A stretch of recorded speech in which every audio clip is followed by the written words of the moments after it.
აი ეს სიყვარულის მაგია, რომელსაც აქვს, არსებობს სიყვარულის მაგია, დაკავშირებულია ფხვნილებთან, დაკავშირებულია გარკვეულ სითხეებთან, სურნელებებთან, სურამოებთან.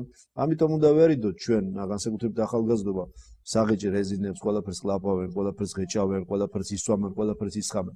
აი ეს ესენციები, რომლებიც უამრავია და ასე თითქოს ჩვენთვის არაფერს არ ატარებს და გარეგნულად სასიამოვნო სუნი და სასიამოვნო რაღაც შეხება აქვს, ხო? მაგ თითქოს მალამოებიც არის და ყველა კოსმეტიკა, საერთოდ კოსმეტიკა თუ ავიღებთ ჯამში.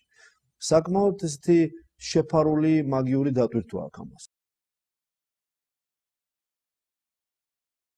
ამას აქვს მოქმედება ადამიანის სულზე, როდესაც მასში შესული არის გარკვეული სული. ანუ ესენცია აი ამ სულებისათვის არის უბრალოდ მედიუმი გარემო, რომელიც გადადის. ეს იქნება ფხვნილი თუ ეს იქნება რაღაც სითხის მიღებით. არის სითხეები, რომლებიც შეიძლება გამოდიოდეს მასიურად, როგორც რაღაცა კომპანია უშვებდეს დაუშვათ და ეს სითხეები ადამიანის სულს ამრუდებდეს, ნებისყოფას უჩლუნგებდეს და ხდებოდეს ადამიანი დამოკიდებული.